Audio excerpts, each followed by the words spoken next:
في آخر الطريق، حين تصبح الخطوات تثقل من البداية،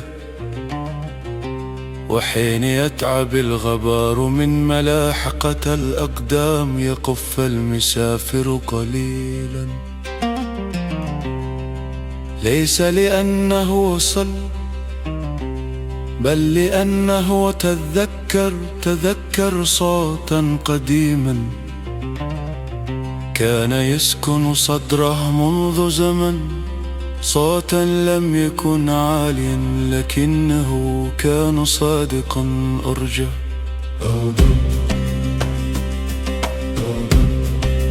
همسة خفيفة تمر عبر القلب كما يمر نسيم المساء فوق رمال دافئ الدم.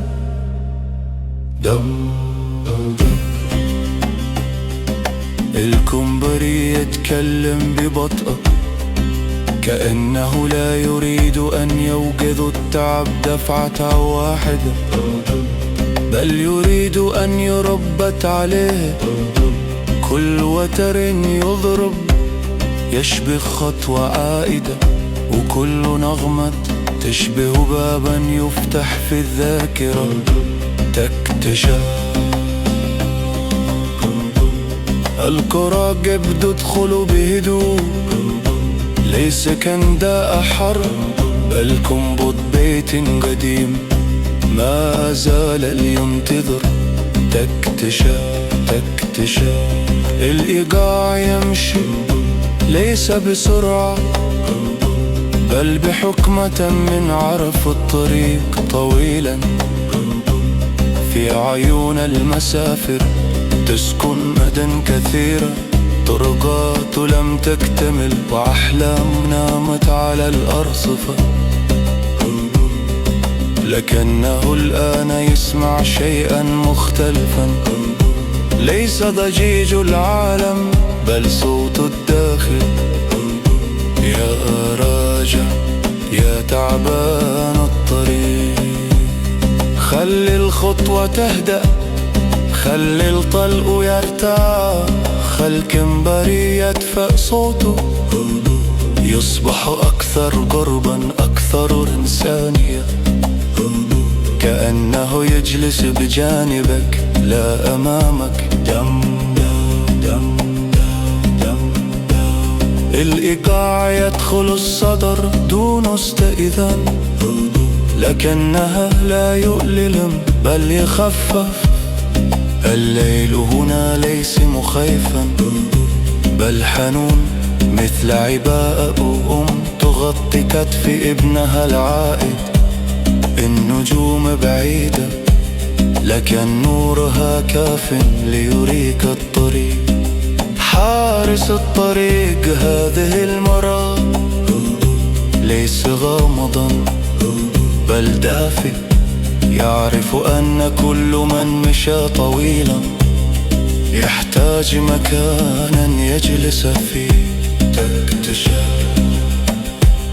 القراقب تبتسم بإيقاعها كأنها تقول ما زال في القلب متسع. خطوة بعد خطوة يتغير النفس، يخف الحمل ويهدأ الضجيج. لم يعد المسافر يرقد، لم يعد يطارد الشينة بل يمشي، فقط يمشي وهذا يكفي.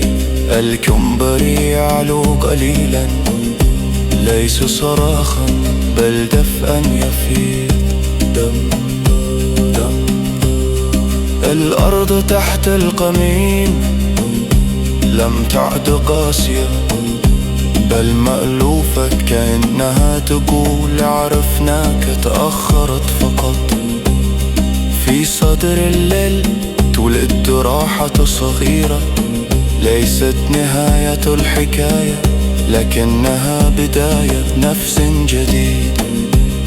يا راجع يا سامع الندى، الطريق لم يضعك الطريق كان يعيدك، القراقب تتسارع قليلا ثم تهدأ مثل قلب كان قلقا، ثم اطمأن. تكتشف الريحة مرة خفيفة تحمل معها رائحة بعيدة، رائحة بيت لم يغلق بابه أبدا. المسافر يرفع رأسه ينظر أمامه ولا يرى نهاية واضحة، لكنه هذه المرة لا يخاف، لأن الصوت ما زال هنا، ولأن الطريق لم يعد غريبا. في آخر النغمة حين يهدأ كل شيء يبقى أثر صغير في الصدر، أثر يقول بهدوء: كلنا نحتاج طريق رجوع.